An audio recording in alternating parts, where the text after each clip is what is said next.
Bonjour, aujourd'hui on va parler du chapitre P2, les couleurs. On verra donc en premier la synthèse additive, puis la synthèse soustractive. D'abord, il faut savoir ce qu'est la lumière blanche. La lumière blanche revient très souvent dans ce chapitre. C'est la lumière de base, la lumière qu'on voit tous les jours. Elle est composée d'une infinité de lumières, mais ce qui nous importe, c'est qu'elle est surtout composée du rouge, du vert et du bleu. Ensuite, il faut aussi savoir que chaque couleur est associée à une longueur d'onde. On a par exemple le bleu qui est associé à 450 nanomètres, le vert 540 et le rouge 650. Et pour savoir, le domaine du visible par l'œil humain est compris entre 400 et 800 nanomètres. Donc ça c'est une chose importante à savoir que chaque couleur est associée à une longueur d'onde, mais ça reviendra surtout plus tard dans le chapitre C3. Dans ce chapitre, on n'en parle pas trop. Donc on commence directement avec la synthèse additive. La synthèse additive, c'est l'addition ou la superposition, c'est la même chose, sur un écran des trois lumières de couleur primaire pour obtenir d'autres couleurs. Ces couleurs primaires, c'est le rouge, le vert et le bleu, et grâce à elles, on peut obtenir n'importe quelle autre couleur. C'est ce qu'on appelle la trichromie. Tri pour 3 et chromie, chrome pour couleur. Ensuite, une notion importante à connaître, c'est la notion des couleurs complémentaires. Deux couleurs complémentaires, c'est deux couleurs qui, lorsqu'on va les superposer, elles vont former une couleur blanche. Elles vont former du blanc. On a par exemple le vert et le magenta. Donc ici, on a l'addition des différentes couleurs primaires. On a donc le rouge et le vert qui donnent du jaune, ça c'est important à savoir. Le rouge et le bleu donnent du magenta. Et le vert et le bleu donnent du cyan. Ici, on a les couleurs primaires, et ici, on a les couleurs dites secondaires. Et comme je l'ai dit juste avant, le vert et le magenta sont complémentaires. Ils forment du bleu ensemble. Mais pourquoi? Je l'ai dit avant, la lumière blanche, elle est composée de rouge, de vert et de bleu. Or, on voit que le magenta est déjà composé de rouge et de bleu. La seule couleur qui manque, c'est le vert. Donc, si on additionne du magenta et du vert, il y aura du rouge, du vert et du bleu, ce qui forme du blanc. C'est pour ça que le magenta et le vert sont complémentaires.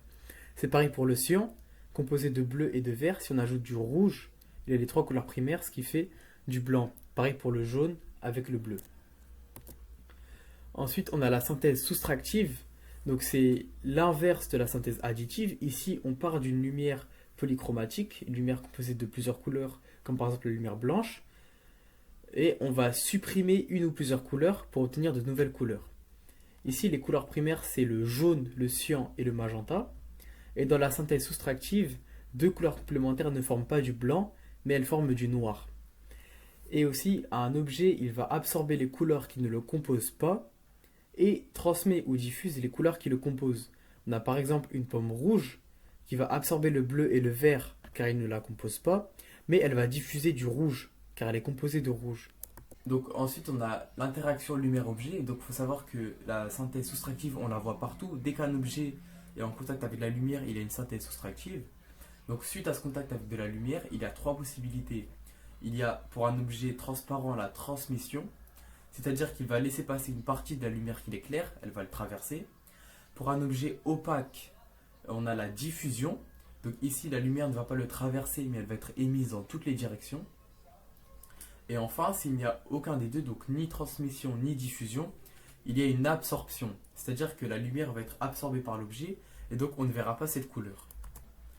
J'ai mis quelques exemples. Ici, on a un verre de couleur bleue transparent, illuminé par une ampoule qui émet de la lumière blanche. Donc comme on l'a dit, la lumière blanche, elle est composée de rouge, de vert et de bleu. Donc ces trois couleurs arrivent vers le vert. Sauf que cet objet, il est composé uniquement de bleu.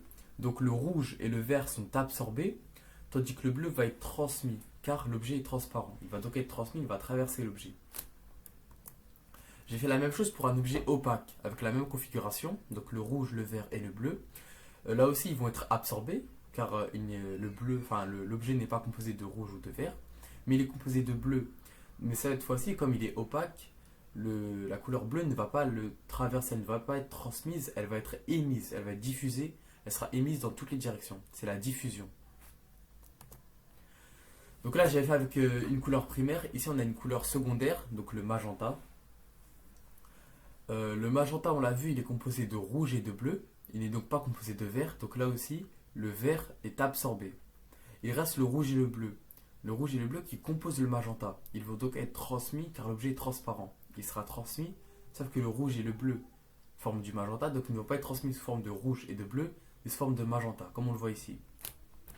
La même chose avec un objet opaque. Donc là aussi, la couleur verte est absorbée. Le rouge et le bleu qui forment le magenta sont diffusés cette fois-ci, diffusés sous la forme de magenta, car le rouge plus le bleu forment du magenta. Il y a des cas particuliers. Pour un objet complètement transparent, sans couleur, eh ben, il est composé de toutes les couleurs. Il est composé du rouge, du bleu et du vert. Donc les trois vont le traverser, elles sont transmises sous la forme du blanc. Pareil pour un objet opaque, il est composé de rouge, de vert et de bleu. Donc les trois couleurs vont être diffusées sous la forme de blanc. L'autre cas particulier, c'est le noir. Le noir qui n'est composé d'aucune couleur. Comme il n'est composé d'aucune couleur, il va absorber toutes les couleurs. Ici, il absorbe le rouge, le vert et le bleu. Et donc aucune lumière n'est émise. Il ne fait qu'absorber. Il ne transmet pas, il ne diffuse pas. Il absorbe seulement. Donc ensuite, on va voir si vous avez compris avec quelques exercices. Donc ici, on a en premier, Gédéon et Octave possèdent respectivement une lampe torche qui émet du rouge et une qui émet du bleu. S'ils éclairent le même endroit, quelle sera la couleur perçue? Donc déjà, lorsqu'on a un exercice, la première chose à savoir, le plus important, c'est de savoir si on se trouve dans une synthèse additive ou une synthèse soustractive. Une technique pour savoir dans lequel des deux on est, lorsqu'on parle d'une seule lumière, s'il y a une seule lumière, on sera la plupart du temps dans une synthèse soustractive. Si on dit qu'on illumine un objet, c'est une synthèse soustractive. Si il y a plusieurs lumières superposées, si on parle de plusieurs lumières, là ce sera souvent une synthèse additive. Ici on parle de plusieurs lumières car il y a une lampe torche qui met du rouge et une qui met du bleu. On se trouve donc dans la synthèse additive et si on reprend le tableau juste avant, on a vu que le rouge et le bleu forment du magenta. Donc s'ils illuminent le même endroit, la couleur perçue sera du magenta. Deuxième question, David décide de se rendre au concert d'Orelsan avec son t-shirt jaune. Les projecteurs qui émettent du rouge l'illuminent. De quelle couleur sera perçu le t-shirt de David? Donc ici, on a un objet illuminé par une lumière. C'est donc une synthèse soustractive. Ici, on a deux éléments qui nous intéressent. Le t-shirt est jaune et la lumière est rouge. Cette fois, ce n'est pas une lumière blanche, c'est une lumière rouge. Chose importante à savoir. Déjà, le jaune, on l'a vu, le jaune, c'est une couleur secondaire. Il est composé de rouge et de vert. C'est-à-dire qu'en temps normal, le t-shirt jaune, s'il est illuminé par une lumière blanche, il va absorber le bleu, il va diffuser le rouge et le vert, ce qui donne du jaune, donc cette couleur jaune. Sauf que cette fois-ci, il est seulement illuminé par du rouge. Il ne va donc pas absorber le bleu car il n'est pas là, mais il ne va pas non plus diffuser le vert car il n'y a pas de vert. Il va seulement diffuser du rouge. Car le jaune diffuse le rouge et le vert, il va donc diffuser le rouge. Sauf que s'il diffuse le rouge, il n'aura pas cette apparence-là, il aura une apparence rouge. Car le jaune diffuse le rouge et le vert, mais comme il est seulement illuminé par du rouge, il diffuse du rouge. Donc le tir de David sera perçu rouge. Ensuite, troisième question, une voiture cyan apparaissait noire lorsqu'elle passa sous les lampadaires. De quelle couleur était la lumière diffusée par ces lampadaires? Donc on a ici une voiture cyan. Donc le cyan qui est l'addition du bleu et du vert. C'est-à-dire que la voiture absorbe le rouge et elle diffuse du bleu et du vert, ce qui donne du cyan. Sauf que la voiture apparaissait noire. Et lorsqu'un objet est perçu noir, c'est-à-dire qu'il ne diffuse aucune lumière. Il les absorbe toutes. On sait qu'il est cyan. Donc il diffuse le bleu et le vert. Donc les lampadaires ne diffusaient ni du bleu ni du vert. La seule couleur qui reste, c'est du rouge. Donc les lampadaires diffusaient du rouge qui était absorbé par la voiture. Et comme elle ne diffusait aucune lumière, elle paraissait noire. Et si on reprend notre tableau juste avant, comme je l'ai dit, on sait que le cyan et le rouge sont complémentaires, car le bleu et le vert composent le cyan, et la couleur qui manque, c'est le rouge. Donc le cyan et le rouge sont complémentaires. Sauf que, comme je l'ai dit, dans la synthèse soustractive, deux couleurs complémentaires donnent du noir. Ici, la voiture émet du cyan en temps normal, mais ici, elle apparaissait noire. Donc, la couleur complémentaire qui l'éclairait, c'est le rouge. On peut aussi justifier comme ça. Donc, on peut dire que pour apparaître noir, la voiture était éclairée par sa lumière, par sa couleur complémentaire, qui est le rouge. Donc, les lampadaires émettaient une lumière rouge. Ensuite, quatrième question, pour féliciter ses bonnes notes, Nina a reçu une lampe qui émet de la lumière blanche. Elle a aussi reçu trois filtres, un magenta, un jaune et un cyan. Quel filtre doit-elle choisir pour que la lampe émette du bleu? Donc ici, là aussi, c'est une synthèse soustractive. On part de la lumière blanche et on veut arriver à une lumière bleue en enlevant une ou plusieurs couleurs. Donc ici, on a trois filtres, le magenta, le jaune et le cyan. Les filtres qui laissent passer le bleu, ce sont le magenta et le cyan. C'est donc ces filtres qu'on va devoir utiliser. Si on regarde ce schéma-là, on a donc la lampe qui émet de la lumière blanche, donc du rouge, du vert et du bleu.